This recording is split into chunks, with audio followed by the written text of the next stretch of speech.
Dear students, ये आपकी exercise 5.1 है और उसका पहला क्वेश्चन हम लोग स्टार्ट करने वाले हैं इसका। तो यहाँ देखिए, ये आपकी एक वर्ड प्रॉब्लम है और ये आपसे कह रहा है कि एक टैक्सी फेयर है, ठीक है, जो कि शुरुआत में 15 रुपए लेता है 1 किलोमीटर के, और उसके बाद फिर आप जैसे जैसे 1-1 किलोमीटर बढ़ता रहेगा डिस्टेंस का, वैसे वो 8-8 रुपए बढ़ते रहेंगे आपके। तो एडिशनल चार्ज पर किलोमीटर कितना है? 8 रुपीज और फेयर कितना है आपका? 15 रुपीज। तो हमें यहाँ पे एक एबी फॉर्म करनी है, ठीक है। तो यहाँ पे आप देखेंगे कि taxi fare after each kilometre when the fair ₹15 for the first kilometre. तो यहाँ पे आपका फर्स्ट किलोमीटर फेयर, इसे हम लोग फर्स्ट का मान लेंगे, कितना है? 15 रुपीज, ठीक है। फॉर सेकंड किलोमीटर फेयर कितना होगा आपका? तो ये आपका हो जाएगा A2। ये कितना होगा?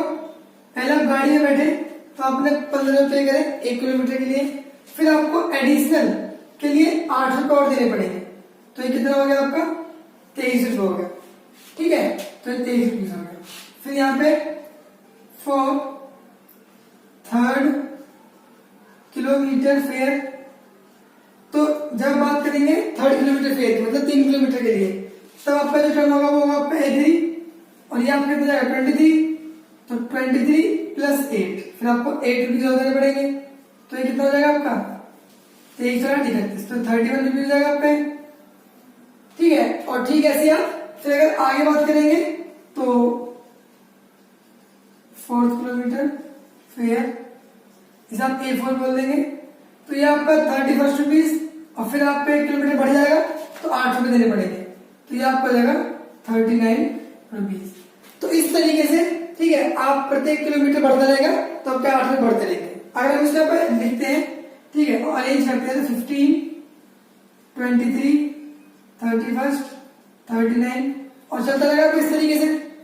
तो यहाँ पे अगर ध्यान से देखेंगे तो इनके पीछे डिफरेंस कितना है? 8। इसमें क्या डिफरेंस है? 8। और ये भी कितना है आपका? 8। तो अब आपको बताना है कि क्या ये सिचुएशन आपकी अर्थमेटिक प्रोग्रेशन में है या फिर नहीं है। क्या ये मेक्स एन अर्थमेटिक प्रोग्रेशन? तो इसका आंसर होगा yes, it is an arithmetic progression because common difference is equals to 8। तो ये आपका अर्थमेटिक प्रोग्रेशन है, क्योंकि जो आपकी सीरीज बन रही है उसमें प्रत्येक में 8 का डिफरेंस है। तो आइए हम क्या समझ गए होंगे, आइए बढ़ते हैं अगले क्वेश्चन पर। तो डियर स्टूडेंट्स, ये आपका पार्ट नंबर 2 है, आइए देखते हैं इसको। तो amount of air present in cylinder, एक सिलेंडर है उसमें कुछ एयर प्रेजेंट है, ठीक है। आपने एक पंप लगा दिया उसको एयर को बाहर निकालने के लिए। अब वैक्यूम पंप जो होता है वो एयर को बाहर निकाल देता है, ठीक है। तो कितने निकाल रहा है वो? 1/4, 1/4 of the air remaining in cylinder. तो उस वक्त, जिस वक्त उसमें एयर होगी, अगर पंप लगा दोगे तो उसका 1/4 हिस्सा बाहर निकाल देगा, बाकी छोड़ देगा उसमें। अगर आप फिर से पंप लगाएंगे तो उस बची हुई का 1/4 बाहर निकाल देगा और बाकी छोड़ देगा उसके अंदर। तो हम लोग सपोज करते हैं, एक्चुअली हमको पता नहीं कि सिलेंडर में गैस है कितनी, एयर है कितनी। तो हम लोग क्या करेंगे? Let the amount of air be x. तो हमने मान लिया कि उस जो सिलेंडर का अमाउंट ऑफ एयर है वो हमने एक्स मान लिया, ठीक है।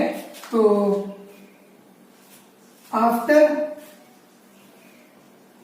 फर्स्ट रिमूवल ऑफ एयर, पहले हमारी एक्स कितनी है बच्चों? एयर में एक्स। अब हमने पहला रिमूवल कर दिया तो कितनी बाहर निकल जाएगी? 1/4, जितनी भी उसके अंदर होगी। तो उसमें कितनी थी? एक्स। तो आपको ध्यान रखना है कि इतनी उसमें थी, पहले रिमूवल में 1/4 बाहर निकल जाएगी, किसकी? जितनी उसमें थी, और थी कितनी? एक्स, ठीक है। तो इसको हम लोग सोल्व कर लेंगे। तो सोल्व करने में कितना है आपका? यहाँ पे हम लोग क्या 1 लगा देंगे तो नीचे आपका आ जाएगा 4, ठीक है। तो ये आपका आ जाएगा 4x माइनस के x और ये आपका आ गया 3x/4। अब हम लोग बात करते हैं आफ्टर सेकेंड रिमूवल।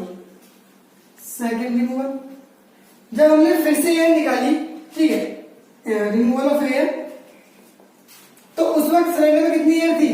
3/4, ठीक है, 3x/4। अब हमने इसमें से 1/4 क्या कर दी? बाहर निकाल दी, ठीक है, और इस वक्त थी कितनी इसमें? 3x/4। तो जितनी भी इसमें प्रेजेंट होगी, ठीक है, यही चीज आपकी यहाँ भी आएगी 1/4 के बाद। तो ये आपका हो जाएगा 3x/4 माइनस के 3x/16, ठीक है। इसको हम लोग एलसीएम लेंगे, तो एलसीएम में कितना आएगा आपका? 16 आएगा। तो ये आपका हो जाएगा 4×12, 12x माइनस के 3x। तो ये कितना आ गया आपका? ये आपका आ गया 9x/16, ठीक है। अब हम लोग देखेंगे इसको कि ये आपकी 3 टर्म हो रही है भाई। जो हमारा x है, ठीक है, वो हमारा फर्स्ट टर्म हो गया, तो हमने a1 मान लिया। ये आपका सेकंड टर्म हो गया, या थर्ड टर्म हो गया। तो यहाँ पे आप लोग देखेंगे, ठीक है, कि जो मेरा a1 होगा वो मेरा x, जो मेरा a2 होगा वो 3x/4, और जो मेरा a3 होगा वो आपका 9x/16। तो 3 टर्म है हमारे पास, तो हमारी ए बी क्या होगी? देन ये आपका x 3x/4 और 9x/16। अब आपको ये पता करना है कि इनके बीच में जो कॉमन डिफरेंस है वो सेम है या नहीं है। अगर कॉमन डिफरेंस सेम होगा तो ये एपी है, और कॉमन डिफरेंस सेम नहीं है तो ये एपी नहीं है। तो हम लोग चेक करते हैं कॉमन डिफरेंस। तो पहले इनको लेते हैं, तो d1 निकालते हैं, ठीक है। तो ये आपका हो जाएगा सेकंड टर्म माइनस के फर्स्ट टर्म। तो ये 3x/4 माइनस के x अपन 1 लगा देंगे, तो इसको माइनस किया हमने, तो ये आपका आ गया 4, 3x माइनस के 4x। तो ये आपका आ गया माइनस के x/4। तो जो आपका कॉमन डिफरेंस आया फर्स्ट, वो कितना है आपका? माइनस के x/4। अब हम बात करते हैं सेकंड कॉमन डिफरेंस की, ठीक है, सेकंड कॉमन डिफरेंस की। तो अगर मैं 9x/16 में से 3x/4 हटाता हूँ, ठीक है, एलसीएम कितना आएगा? 16 आएगा। फिर ये आपका कितना हो जाएगा? 9x, और ये आपका माइनस के 12x। तो ये आपका आ गया माइनस के 3x/16। तो ये मेरा क्या हो जाएगा? d2। तो अब यहाँ पे आप लोग देखेंगे कि d1 कितना है हमारा? माइनस के x/4, और d2 कितना है हमारा? Minus 3x/16। तो यहाँ पे आपका जो d1 है और d2 है, फिर जो आपका d1 है वो बराबर नहीं आ रहा d2 के, तो आपका जो कॉमन डिफरेंस है वही सेम नहीं आ रहा। अगर कॉमन डिफरेंस सेम नहीं होगा तो इसका मतलब क्या है? कि ये भी नहीं है। तो hence this situation is not makes an AP. तो आइए चलते हैं हम लोग अगले क्वेश्चन पर। तो स्टूडेंट्स यहाँ पार्ट नंबर 3 है, ठीक है, देखो इसको। तो यहाँ पे एक आपसे कह रहा है कि एक वेल है, ठीक है, एक कुआं, उसको आप डिग कर रहे हो। तो फर्स्ट मीटर का चार्ज जो है वो 150 रुपए है, और फिर अगर 1 मीटर और डिग करेंगे तो 50 रुपए आपको एक्स्ट्रा पे करने पड़ेंगे। फिर आप 1 मीटर डिग करेंगे तो 50 रुपए और देने पड़ेंगे, मतलब 50 rupees per metre digging charge है, और जो फिक्स चार्ज है वो 150 रुपए। तो हम लोग देखेंगे यहाँ पे कि cost of first metre digging is 150 रुपए, ठीक है। फिर जो आपको है cost of second metre digging is, तो ये आपका 150 रुपए प्लस 50 रुपए एक्स्ट्रा चार्ज हो जाएगा आपको पर मीटर के हिसाब से, तो ये 200 रुपए हो गया। फिर cost of third metre digging is 200 रुपए। तो पहली चार्ज हो चुका है, आपने 1 मीटर और डिग कर दिया इसको, तो 50 मीटर हो गया 50 रुपए। तो ये आपका हो जाएगा 250 रुपए। तो इस तरीके से अगर बात करें cost of fourth metre digging is, तो ये आपको हो जाएगा 250 प्लस 50 रुपए, तो ये आपको हो जाएगा 300 रुपए। तो इस तरीके से जो आपकी एपी होगी, ठीक है, हमारी एपी क्या होगी? जो हमारे पास सीरीज बन रही है, सीरीज हमारी होगी 150, फिर आपका 200, फिर 250 और फिर 300। अब बताना है आपको कि क्या ये एपी है या नहीं है। तो ये आपका 150, 200, 250, 300। तो इस तरीके से मतलब आपका इसका डिफरेंस चेक कर लेंगे। डिफरेंस कितना है इसका? 50, इसका भी कितना है? 50, इसका भी कितना है? 50। तो इसका मतलब है कि डिफरेंस कितना है आपका? 50। तो हेंस, तो ये क्या हो जाएगा आपका? Hence it is an